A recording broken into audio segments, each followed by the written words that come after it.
Libyan revolutionaries are pushing for the town of Sirte, giving Gaddafi and his supporters 4 days to surrender.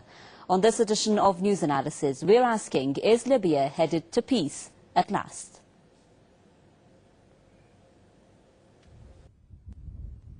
The revolutionary fighters are deployed at the gate of the city of Sirte, where forces still loyal to Muammar Gaddafi are holed up.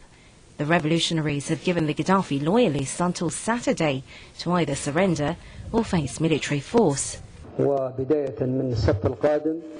And beginning from next Saturday,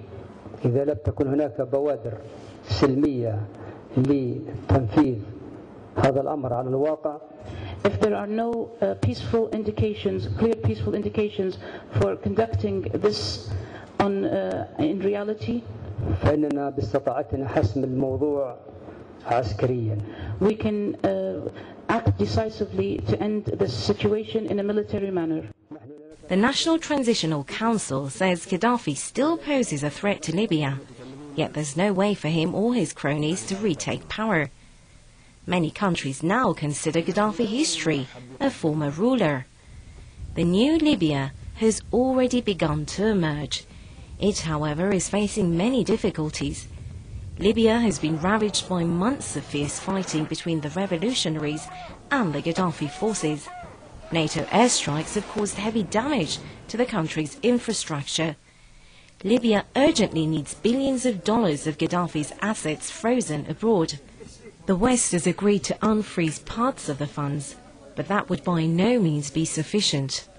Meanwhile, NATO's role in new Libya is unclear, as the member states are silent as to their plans for the oil-rich North African country. The Libyans themselves are wary of foreign interference in their country. They've been urged by other Muslim nations to prevent any such meddling.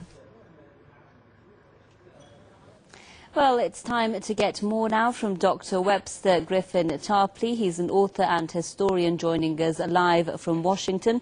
I'd also like to welcome Mr. Sabri Malek, spokesman for the Libyan Democratic Party, with us from London. And on the line from Detroit is Mr. Abuyomi Azekiwi. He's editor of the Pan-African Newswire. Thanks so much, gentlemen, for joining us. I'll put the first question to Dr. Tarpley in Washington.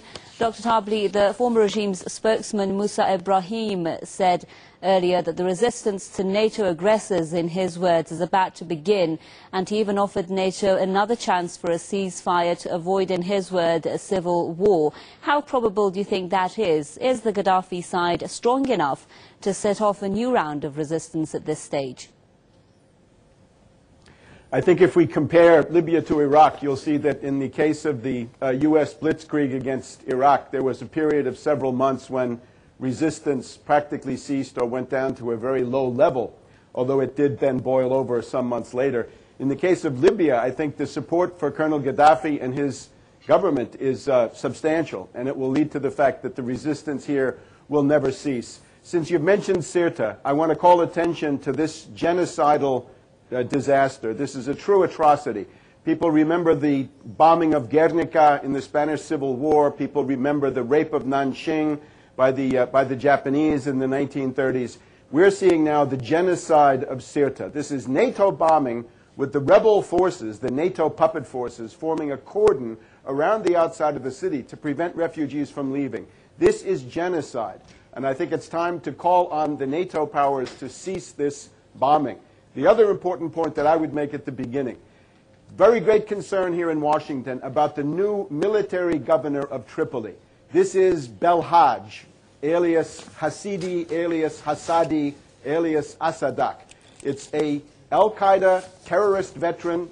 He is a person who is a close personal friend of bin Laden, trained with bin Laden in Afghanistan at those camps.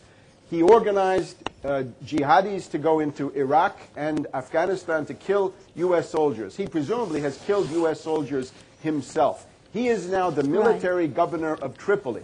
He is now directing a reign of terror there. As I predict that as soon as the U.S. Congress comes back from the current recess, there will be a scandal here which will shake the very heavens about the Obama administration supporting terrorism, now concretized in the figure of Belhadj Hasidi Hasadi, the military dictator and ruler of Tripoli.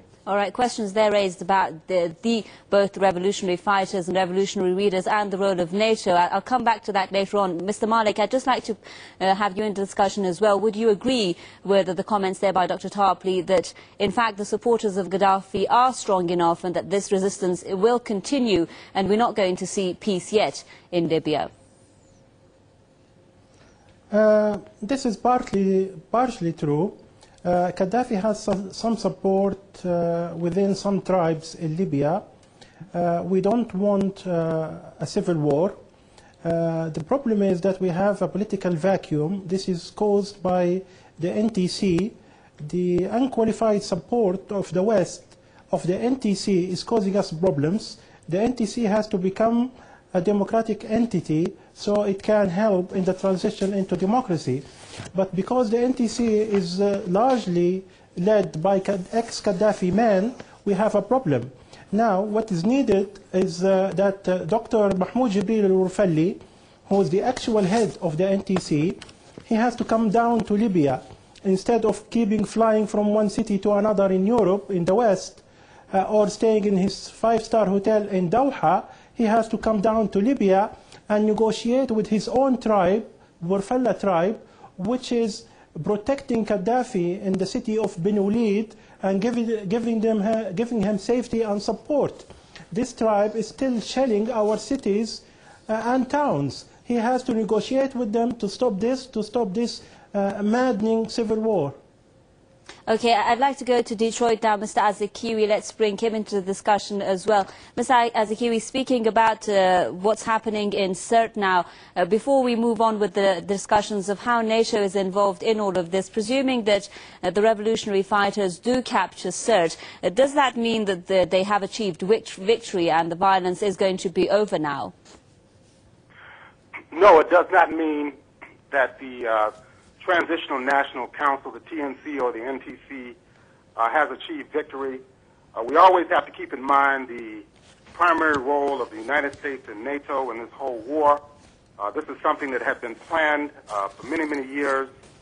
Even the Operation Mermaid Dawn, according to published accounts over the last 10 days, had been planned for some 10 weeks. We have to understand that we've had intensive U.S. and NATO bombing of this country now for well over 5 months. 20,000 sorties, approximately 7,500 airstrikes. Thousands of people have lost their lives. Hundreds of thousands of people have lost their jobs. They've been displaced. There's a mounting humanitarian crisis that's going on right now in Tripoli as well as other parts of the country because NATO forces and their NTC allies have attacked the oil industry, they've attacked factories, water supply systems, food storage facilities, communication installations, and hospitals. Over the last 6 months, we saw the conditions that existed in the Abu Salim hospital in South Tripoli just several days ago, where there were hundreds of people who were left to die in very deplorable conditions. And this is happening in many different areas of Libya right now. This is clearly a war against the people in Libya, and there is no plan on the part of the Transitional National Council. They don't have the capacity even to form a provisional government. This is quite clear. You talk about the potential resistance from people who support the al-Fatah revolution of Gaddafi. That is ongoing. There's fighting that's still taking place in Tripoli, around Sirte, and other areas in the western part of the country. There's still shelling of Misrata and also the border area that they said that fell just several days ago. But at the same time, if we look at the internal political dynamics of the NTC itself, they're not a cohesive group. Right. And there's going to be bound to be some splits and conflicts even within the group itself. Right. So what NATO has done is created a horrible situation that's going to necessitate the deployment of the United Nations and also other Western military forces to try to bring about some type of stability in the country. And that in and of itself is going to bring about even more instability.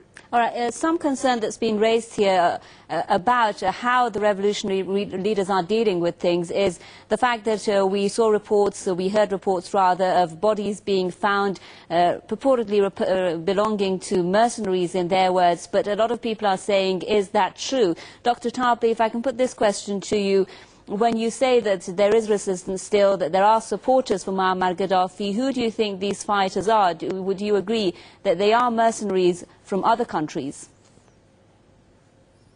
My experience of Tripoli about 6 weeks ago now, attending one of those large demonstrations pro-Gaddafi on the Green Square, was that there is a very, very substantial base of support which cuts across these tribal structures. It's based on politics. It's based on the welfare state, the social safety net that Gaddafi has created, lifting Libya from the most impoverished in Africa to the most advanced country in Africa, beating out Russia, Ukraine, Brazil in the United Nations Human Development Index.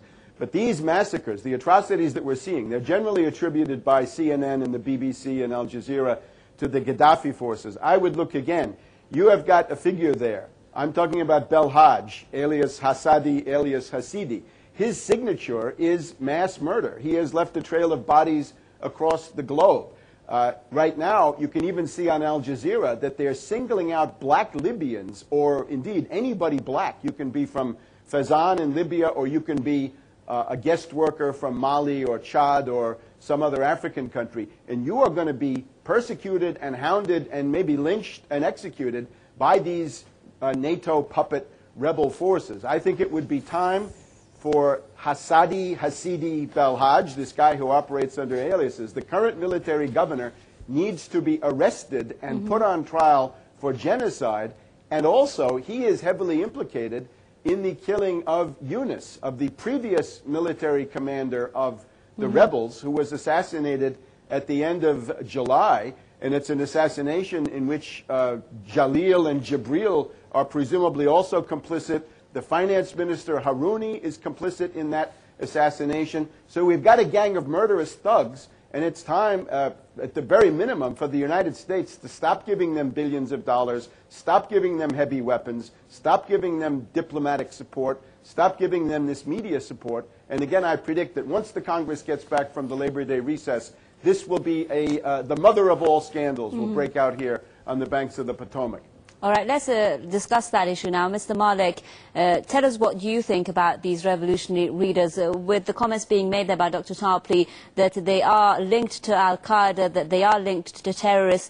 And you did say in your remarks it's not certain whether they can move Libya toward the transition process. Do you think that they are able to maintain security for the Libyan people, that they will bring about the transition process that Libyan people are expecting of them? And also the issue of transparency as well here. We heard Mustafa Abdul Jalil saying that he's ready to face trial for the crimes that he may have committed during his time in power. Do you think that this is going to actually translate into practice, not just for him, but also the other members of the council?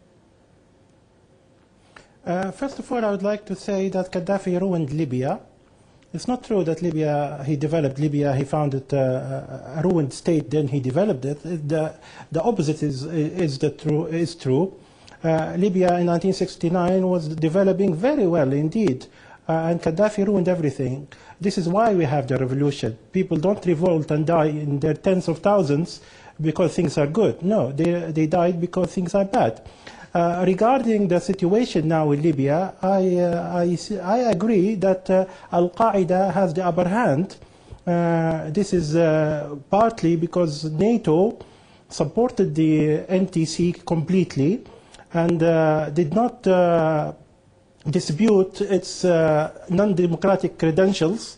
This created a power vacuum in the country, and Al-Qaeda is capitalizing on that. This is why I need to add that Al-Qaeda is, to a great extent, is a Saudi creation. As long as we have this Wahhabi distorted version of Islam spread by the Saudi intelligence, ruining the minds of Arab youth, and Muslim youth, indeed Muslim youth, we cannot stop this problem of fundamentalism. This is why we in the Democratic Party we ask for the help of the United Nations. We cannot have a transition, a peaceful transition to democracy in Libya without the help of the United Nations. All right, Mr. Azikiwe, tell us what you think NATO's role has been in this. Do you think that NATO is to blame for failing to rather investigate who these people are, or rather ignoring it, or even purposefully not trying to say, all right, let's see who is running affairs there, who is linked to Al-Qaeda, what are these allegations about, and being rather too hasty in recognizing the revolutionary leaders as the sole representatives of the Libyan people? Well, they saw an opportunity to intervene in Libya, something that had been planned for many, many years. We have to keep in mind that people like Haftar, who was here in the state of Virginia for decades, had been supported by the American Central Intelligence Agency. He was flown back to Libya in February, ostensibly to head up the rebellion. I think that the Western industrialized countries, including the United States, want to take full control of the oil industry in Libya, the natural gas resources in Libya. It's a strategically located country in North Africa, and I disagree with Mr. Malik.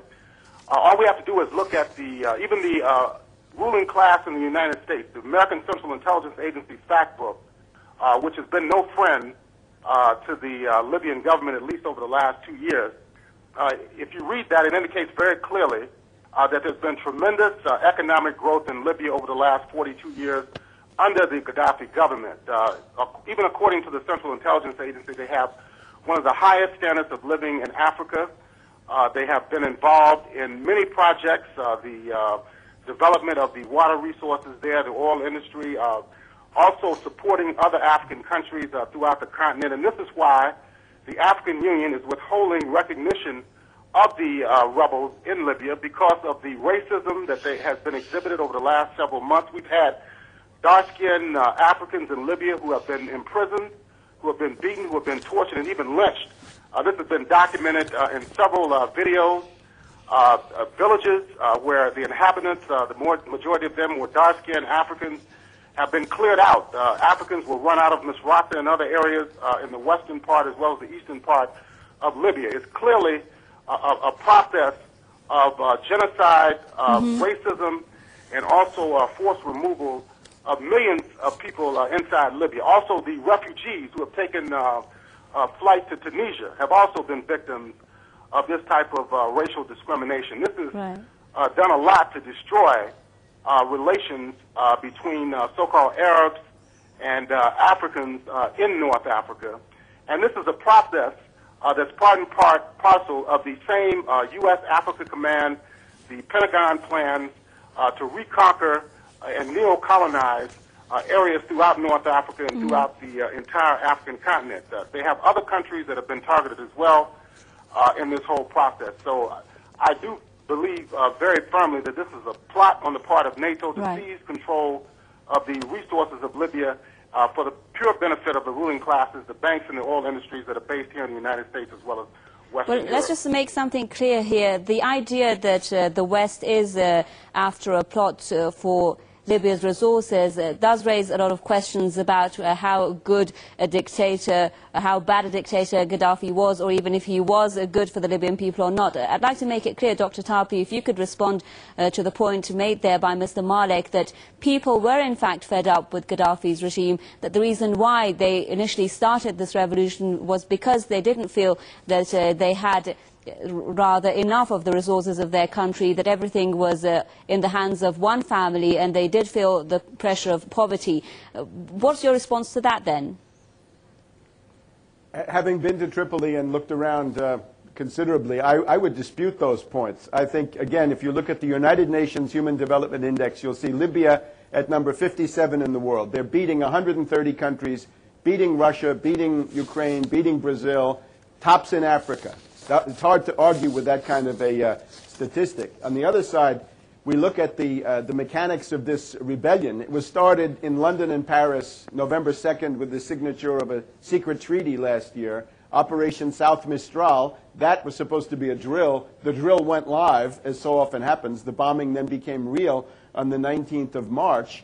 And now we've seen a rebellion that could never have advanced 1 inch without NATO carpet bombing, NATO Apache helicopters strafing civilians with machine guns, massive killing of civilians by NATO. And then when they finally staged their triumphal march into the Green Square, the initial version of that, of course, was fake. It was done on a sound stage, a Hollywood set located in Doha, Qatar, with actors, probably all the unemployed actors of Beirut were there acting out the roles of Libyans. So this has been a fraud from beginning to end. This has been a NATO PSYOP PSY war. Of course, there's an al-Qaeda infantry. There's an al-Qaeda rabble. They've gotten foreign fighters from Pakistan, from Afghanistan. They've gotten jihadis, fanatics from all over the world, with a sprinkling then of romantic youth, families that had grudges against Gaddafi, people from the Benghazi, Tobruk area that are nostalgic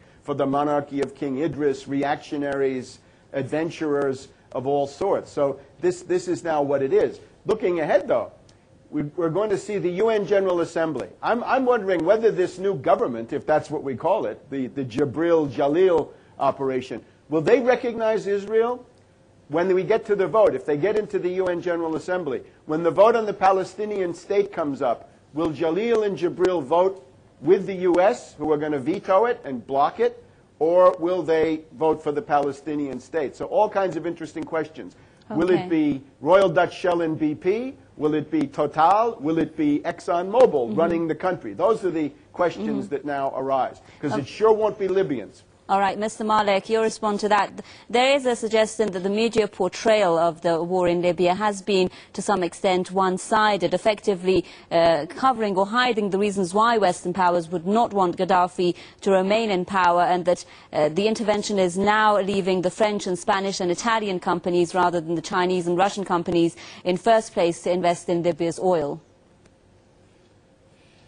Well, I'd like to say that Gaddafi ruined Libya.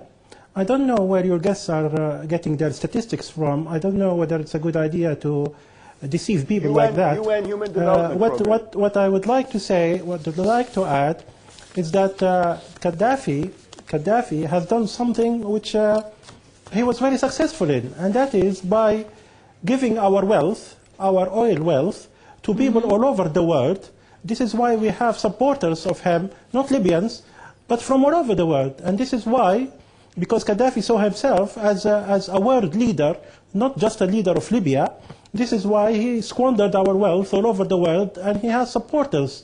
Now, all over the world, we see that, for example, we see the African mercenaries fighting for him in Libya because he gave them money. He's been spending his money, our money, in Africa. We have mercenaries fighting for him from Eastern Europe. We have mercenaries fighting from him from South America. We Libyans have never benefited from our wealth under Gaddafi. The suffering of Libyan people is imaginable. Mr. Malik, and I'll have to stop your you, guests are saying is just deceiving. Because we've run out of time, I'm extremely sorry for that. Mr. Sabri Malek, spokesman of the Libyan Democratic Party, joining us there live from London. A big thank you as well to Dr. Webster Griffin Tarpley, author and historian in Washington. And on the line from Detroit with us was Mr. Abayomi Azikiwe, editor of Pan-African Newswire. Thanks so much for staying with us. From me, Homa Lesgi, and our team here in Tehran, it's goodbye.